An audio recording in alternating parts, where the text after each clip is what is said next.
प्रश्न संग्रह 6.2।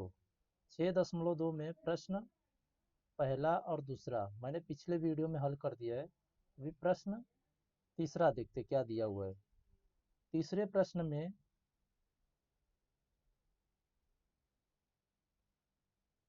12 मीटर चौड़ाई वाले रास्ते के दोनों ओर एक रास्ता दिया हुआ है, ये है 12 मीटर, इसकी चौड़ाई है 12 मीटर। रास्ते के दोनों ओर मतलब या इस ओर और इस ओर, दोनों ओर आमने सामने दो इमारतें हैं। अब इस ओर एक इमारत है और इस ओर दूसरी इमारत है। फिर उसके बाद बोला है उनमें से एक की ऊंचाई 10 मीटर है। इसमें से किसी एक की इमारत की ऊंचाई 10 मीटर है, तो समझो हमने इस इमारत की ऊंचाई को 10 मीटर मान लिया। फिर उसके बाद बोला है उसके छत से दूसरे इमारत की ओर देखने पर, मतलब जिस इमारत की ऊंचाई 10 सेंटीमीटर दी हुई है उस इमारत की छत की ओर देखने पर, छत की ओर देखने पर 60 अंश माप का उन्नत कोण बनता है। मतलब इस छत से आप ऊपर की ओर देखोगे तो 60 अंश का उन्नत कोण बनेगा। यहाँ पे 60 अंश बनेगा। तो यहाँ पे फिर उसके बाद बोला है दूसरे इमारत की ऊंचाई कितनी होगी। तो यहाँ से लेकर के यहाँ तक पूरी इमारत की ऊंचाई कितनी होगी। तो अभी देखो यहाँ से एक लाइन खींच दिया, तो ये वाली जो रेखा है और ये वाली रेखा दोनों सर्वांगसम हो गई। तो सर्वांगसम जब रेखा है तो मान भी समान रहेंगे, तो ये भी 10 हो जाएगा। तो अभी यहाँ पे ऊंचाई दी हुई नहीं है तो हमें निकालना है। तो और अगर ये वाला त्रिभुज देखोगे तो ये कैसा एक समकोण त्रिभुज दिख रहा है बराबर। तो यहाँ पे 90 अंश का कोण बनेगा। तो हम यहाँ पे इसका मान निकालेंगे। फिर उसके बाद इसकी ऊंचाई के लिए हमें दिया नहीं तो कुछ भी मान लेंगे, इसको x मान लेंगे। तो अब यहाँ पे मैं, ये तो था रफ में सिर्फ समझने के लिए, अभी फेयर में बनाता हूँ।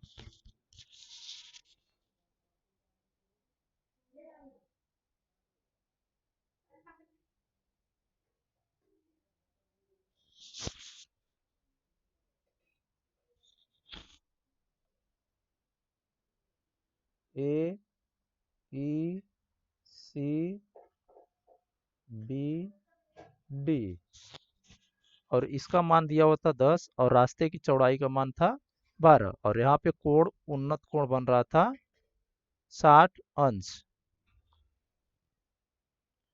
तो यहाँ पे अब इसकी ऊंचाई दी नहीं हुई इमारत की, तो यहाँ पे हम मानेंगे, माना दूसरे इमारत की ऊंचाई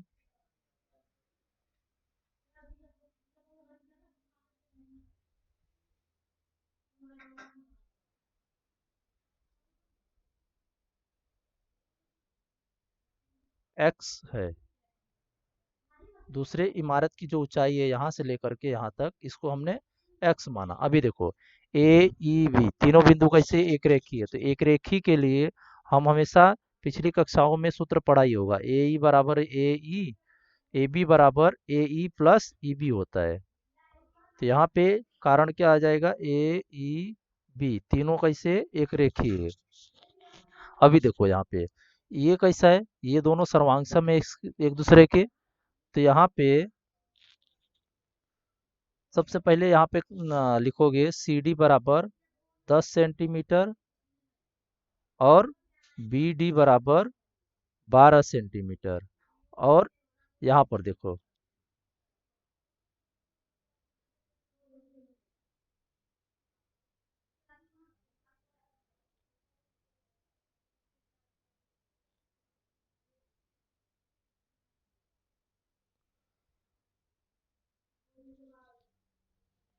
सी डी, हाँ सी ए बी जो है,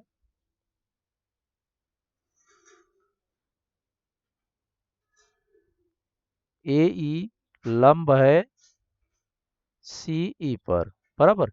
ये वाली जो रेखा है ए ई लंब किस पे, सी पर। और यहाँ पर देखो सी डी सर्वांगसम है किसके, ई बी के। तो अगर सी डी का मान 10 है तो इसका भी मान 10 ही रहेगा, इसलिए ई बी बराबर 10 सेंटीमीटर। तो अभी यहाँ पे देखो ए बी का मान हमने x माना है, यहाँ पे हो जाएगा x। और यहाँ पे ए का मान दिया नहीं है, हमें निकालना है, और ई बी का मान 10 सेंटीमीटर। तो ए ई बराबर 10 माइनस एक्स हो जाएगा, ये एक्स बराबर किस तरफ आएगा तो माइनस में हो जाएगा।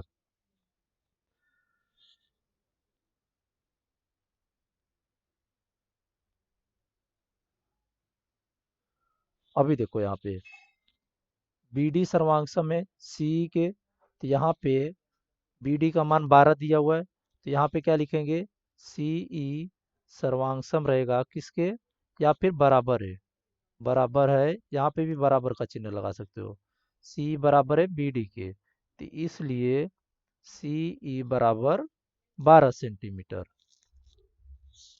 अब उसके बाद यहाँ पे त्रिभुज देखो, अब ये भी 12 हो गया, तो हम यहाँ पे ये समकोण त्रिभुज में 10 का सूत्र लगा सकते हैं। त्रिभुज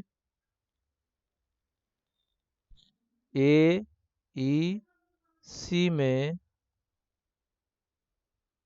कोण सी कितना है 60 अंश, 10 थीटा बराबर सम्मुख भुजा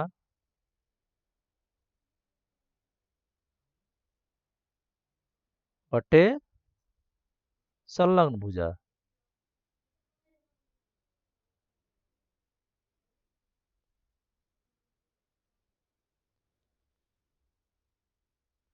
तो यहाँ पे देखो अभी टेन थीटा का मान के यहाँ पे हमने क्या मिला था, यहाँ पे टेन थीटा का मान हमने लिया था 60 अंश बराबर, यहाँ पे 10 हो जाएगा 60, और सम्मुख भुजा इसकी क्या दी हुई है, 60 के सामने वाली सम्मुख भुजा ए ई है और संलग्न भुजा सी ई है, तो यहाँ पे हो जाएगा ए ई बटे सी ई।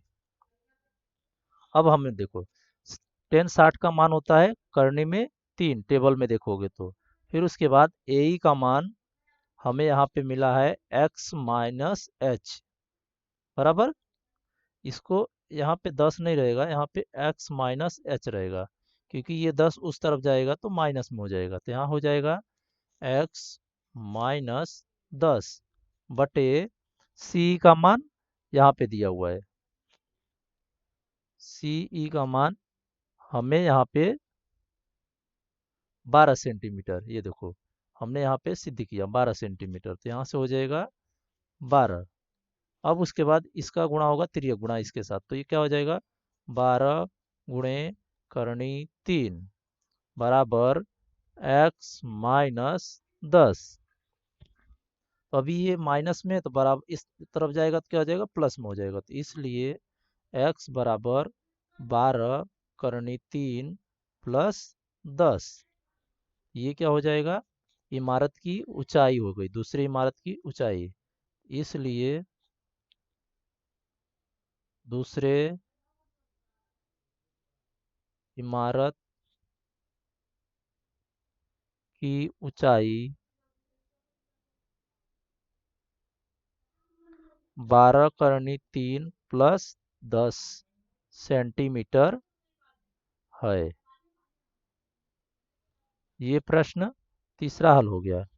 अभी प्रश्न चौथे में, चौथे प्रश्न में पहले ध्यान से देखो क्या दिया हुआ है, 18 मीटर तथा 7 मीटर ऊंचाई वाले दो खंभे जमीन पर खड़े हैं, ये तो जमीन हो गया, इसके ऊपर एक खंभा खड़ा है 18 मीटर का और दूसरा खंभा खड़ा है 7 मीटर का, तो ये खंभा हमेशा बड़ा ही रहेगा क्योंकि ये 18 सेंटीमीटर है और ये छोटा रहेगा 7 सेंटीमीटर। अब उसके बाद बोला है उनके ऊपरी सिरों को जोड़ने वाले, अब यहाँ से बड़े वाले खंभे का ऊपरी सिरा है, यहाँ पे छोटे खंभे का ऊपरी सिरा है, तो इनको जोड़ने वाला तार की लंबाई 22 मीटर है, तो यहाँ से लेकर के इस सिरे को, दोनों सिरों को जोड़ रहे हैं तो उसकी लंबाई है 22 सेंटीमीटर। तो उस तार द्वारा क्षैतिज समांतर सतह से बने कोण का माप ज्ञात करो, मतलब क्षैतिज समांतर मतलब ये हो गई हमारी क्षैतिज समांतर रेखा, और इसका कोण कितना रहेगा उसने ये पूछा है, यहाँ पे जो कोण बनेगा ये कोण का मान कितना होगा ये हमें बताना है। यहाँ पे देखो अभी ये दोनों भुजाएं कैसी है सर्वांगसम है, तो ये 7 है तो ये भी 7 ही रहेगा बराबर, तो ये पूरा मान 18 दिया हुआ था ना। अब यहाँ पे अगर हम A B C D E लेते हैं तो यहाँ पे क्या हो जाएगा, तीनों बिंदु एक रेखीय है, तो फिर से वही सूत्र लगाएंगे, यहाँ पे ये वाला जो सूत्र हमने हल किया, फिर उसके बाद वहाँ पे मान रख करके और उसके बाद इसका आंसर निकालेंगे। फिर उसके बाद इतने में हमें टेन थीटा का सूत्र लगाना पड़ेगा। तो अभी मैं इसको फिर से बनाने जा रहा हूँ। यहाँ पे हो जाएगा,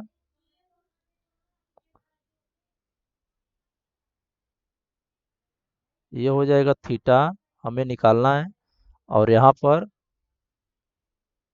ए ई सी, और ये हो जाएगा बी, और यहाँ पे डी है। और ये हो जाएगा 90 का कोण। और ये पूरी लंबाई दी हुई है 18 सेंटीमीटर। और इसका मान दिया हुआ है 22 मीटर। और इसका मान दिया हुआ है 7 मीटर।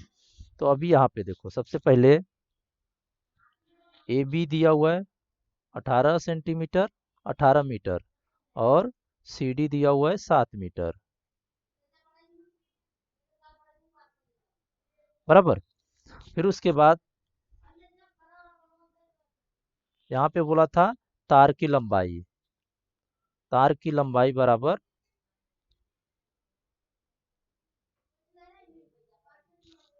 तार की लंबाई को हमने क्या माना था, ए सी। ए सी बराबर 22 मीटर। अभी देखो, ई बी सर्वांशम है, समान है किसके, सी डी के। तो अगर ई सी डी का मान 7 दिया हुआ है तो ईबी का भी मान तो 7 ही रहेगा, क्योंकि दोनों भुजाएं कैसी है, सर्वांशम है। ये भुजा और ये भुजा एक दूसरे के सर्वांशम है, तो इसका 7 है तो इसका भी 7 ही रहेगा। अभी देखो, ए ई बी तीनों बिंदु कैसे, एक रेखीय है। तो ए बी बराबर ए ई प्लस ई बी। क्यों, तीनों बिंदु एक रेखीय है। यहाँ पे ए बी का मान दिया हुआ था 18 सेंटीमीटर, ए ई का मान हमें निकालना है, और ई बी का मान दिया हुआ है 7। तो यहाँ पे हो जाएगा ए ई बराबर 18 माइनस 7। तो ए ई का मान हमें मिल जाएगा, इसलिए ए ई बराबर 11 सेंटीमीटर, 11 मीटर। अभी देखो, इसका मान मिल गया 11। अब यहाँ पर आप कौन सा सूत्र लगाओगे, यहाँ पे देखो, इसके सामने वाली भुजा सम्मुख भुजा हो गई। इस ये कौन सा है, कर्ण है। तो कौन से सूत्र में सम्मुख भुजा बटे कर्ण आता है, साइन में। बराबर। साइन के सूत्र में देखोगे तो सम्मुख बटे कर्ण होता है। और सम्मुख का मान दिया हुआ है, कर्ण का मान दिया हुआ है। ये हल करोगे तो आपको थीटा का मान मिल जाएगा। तो अभी यहाँ पे त्रिभुज ए ई सी में साइन थीटा बराबर सम्मुख भुजा बटे कर्ण।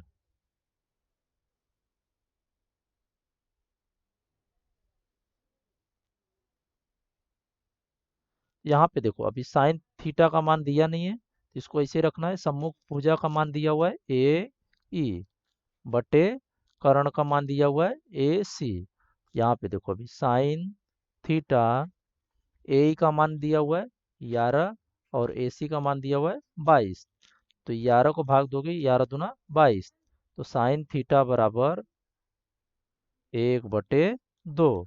अभी टेबल में अगर आप देखोगे तो साइन थीटा, जो साइन 30 का मान रहेगा, वहां पर साइन थीटा बराबर 1/2 को आप टेबल में देखोगे तो 1/2 रहेगा, वो साइन 30 के डिग्री में मिलेगा। तो साइन थीटा बराबर यहाँ पे हो जाएगा 30 अंश। थीटा बराबर 30 डिग्री। और प्रश्न में क्या पूछा था, को क्षैतिज समांतर द्वारा सतह से बने कोण का माप ज्ञात करो। तो कोण का माप बराबर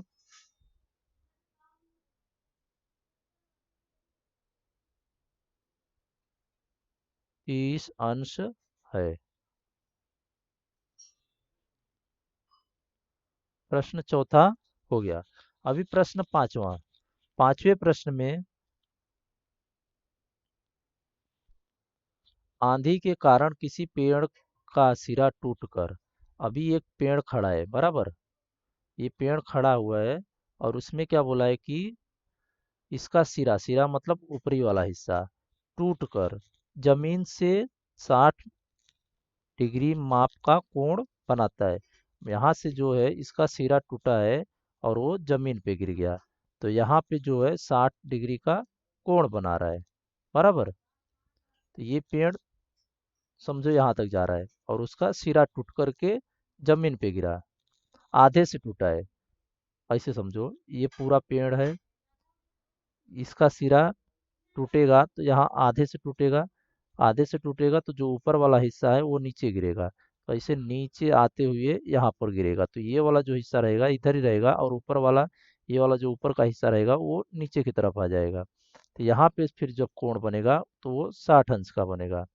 फिर उसके बाद बोला है पेड़ का जमीन पर टिका हुआ सिरा तथा पेड़ के तने के बीच की दूरी 20 सेंटीमीटर है। यहाँ पर पेड़ का जो सिरा था वो यहाँ आ गया टूट करके और पेड़ का तना यहाँ पे, तो इन दोनों के बीच की दूरी 20 सेंटीमीटर है। फिर उसके बाद बोला है पेड़ की ऊंचाई ज्ञात करो, तो यहाँ से लेकर के यहाँ तक पूरे पेड़ की ऊंचाई कितनी रहेगी वो ज्ञात करनी है।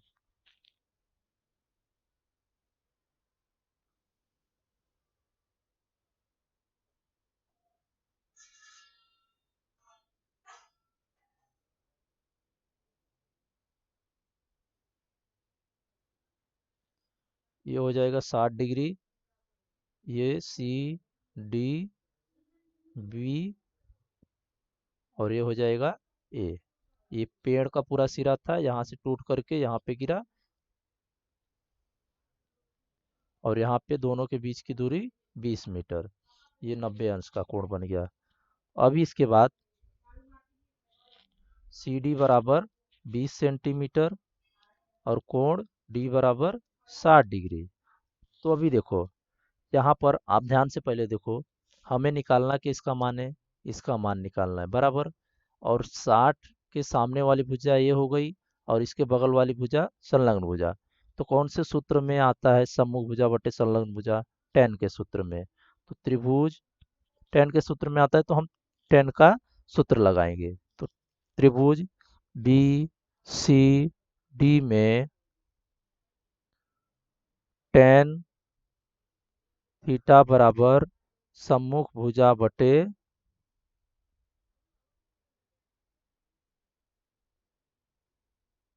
संलग्न भुजा। यहाँ पे हम इसका सूत्र इसलिए लगा रहे हैं क्योंकि हमें एक मान दिया हुआ है संलग्न का और दूसरा पूछा है और यहाँ पे कोण का भी मान दिया हुआ है, तो मतलब तीन चीज का, तीन में से, इन तीन में से किसी दो का मान दिया हुआ है तो हम तीसरे का मान आसानी से निकाल सकते हैं। तो यहाँ पे हो जाएगा टेन थीटा का मान 60 डिग्री है, सम्मुख का मान दिया हुआ है बी सी और सी डी क्या दिया हुआ है इसकी संलग्न भुजा।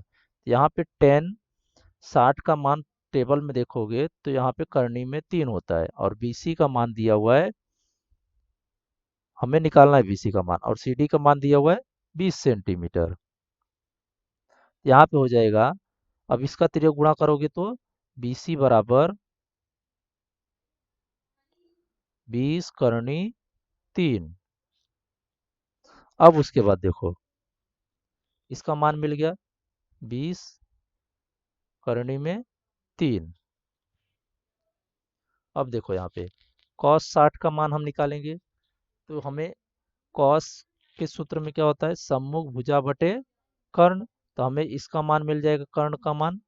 तो cos थीटा बराबर सम संलग्न भुजा बटे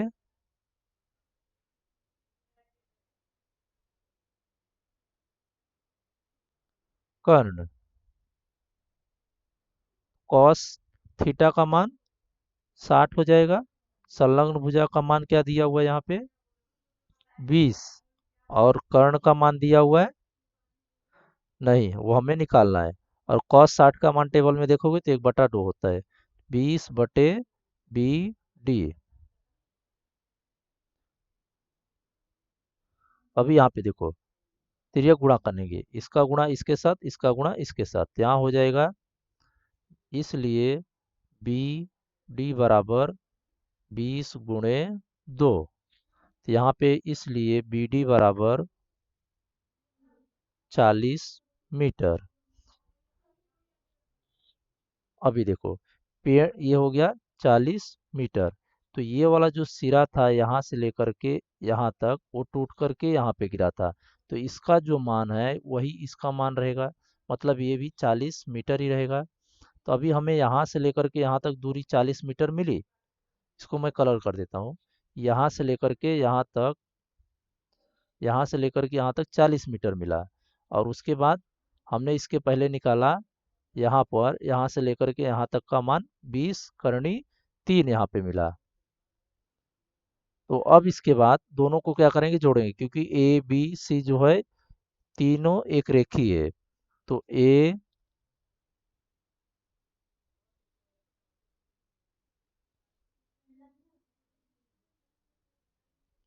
सी बराबर ए बी प्लस बी सी।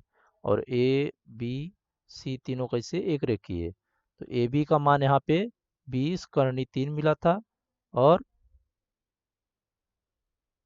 यहाँ पे आप लिखोगे बी डी जो है सर्वांशा में किसके, ए बी के। यहाँ पे आ जाएगा बी डी बराबर है बी सी के, नहीं ए बी के रहेगा, ए बी के। बी डी बराबर रहेगा ए बी के। इसलिए ए बी बराबर 40 सेंटीमीटर। यहाँ पे हो जाएगा ए बी का मान 40 और बी सी का मान हो जाएगा 20 करनी 3। तो इसलिए ए सी का मान 40 + 20 करनी 3। तो इसलिए पेड़ की ऊंचाई बराबर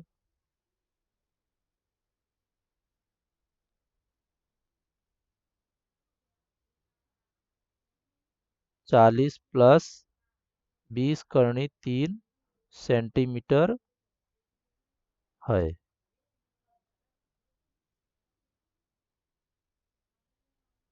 ये पांचवा प्रश्न हो गया। अभी छठा प्रश्न में क्या दिया हुआ है। एक पतंग उड़ते समय, एक पतंग ये ऊपर की दिशा में उड़ रही है। उड़ते समय जमीन से 60 मीटर की लंब ऊंचाई तक पहुंचती है। 60 मीटर लंब मतलब जमीन से सीधा 60 मीटर की ऊंचाई पर उड़ रही हो।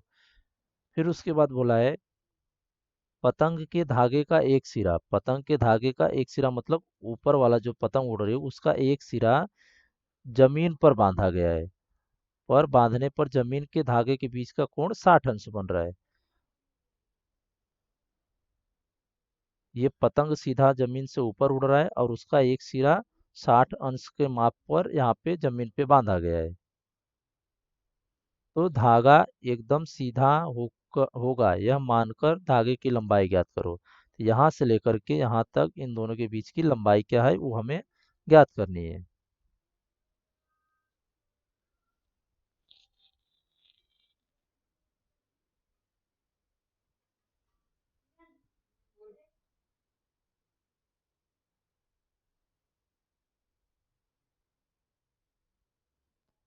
ए बी सी, ये कोण हो जाएगा 60 अंश और ये हो जाएगा 90। यहाँ पे इसकी लंबाई दी हुई थी 60 और इसका कोण दिया हुआ था 60 अंश बराबर।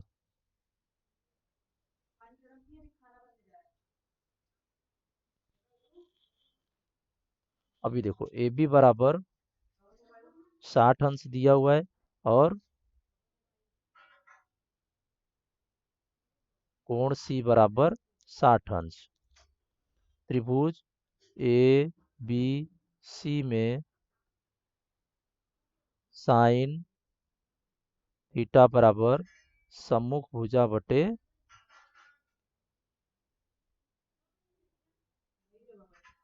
कर्ण। तो ये सूत्र हमने क्यों लगाया, क्योंकि देखो इसके सम्मुख भुजा दी हुई थी और कर्ण का मान हमसे पूछा था। तो सम्मुख भुजा दिया हुआ है और कोण का भी मान दिया है तो हम कर्ण का मान निकाल सकते हैं। और इसके लिए हमने यहाँ पे साइन का सूत्र लगाया। तो अभी थीटा का मान कितना दिया हुआ था 60 अंश और सम्मुख भुजा थी 60 अंश, और कर्ण का मान हमसे पूछा है AC का मान। साइन 60 का मान टेबल में देखोगे तो कर्ण 3/2 होता है। 60/AC, तो अभी इसका तिर्यक गुणा करोगे तो करनी 3 गुणे क्या हो जाएगा AC, और 60 का गुणा हो जाएगा 2 से।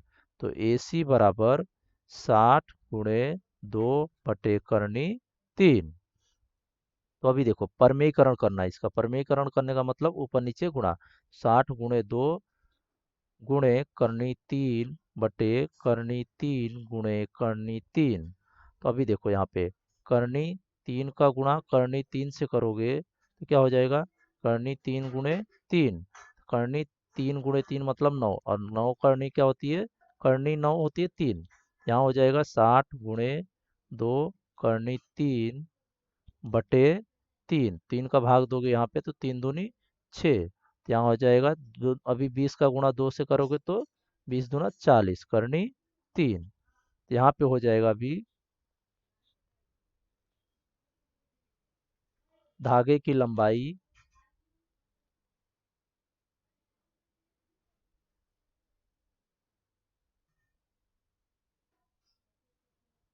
40 करनी 3 है। यहाँ पे ये प्रश्न संग्रह 6.2 का छठवां प्रश्न हो गया। हाँ, अगर यहाँ पे करनी 3 का मान दिया हुआ है तो यहाँ पे आप रखना चाहो तो रख सकते हो, लेकिन दिया है तो रखना ही पड़ेगा आपको। यहाँ पे फिर से थोड़ा सा आगे हल कर देता हूँ इसके आगे। 40 करनी 3, 40 गुणे 1.73, तो यहाँ क्या हो जाएगा गुणा करने के बाद 69.2 मीटर। तो यहाँ पे आ जाएगा इसकी जगह पे 69.2 मीटर। ये हो गया प्रश्न छठवां खत्म। प्रश्न संग्रह 6.2 हो गया यहाँ पे।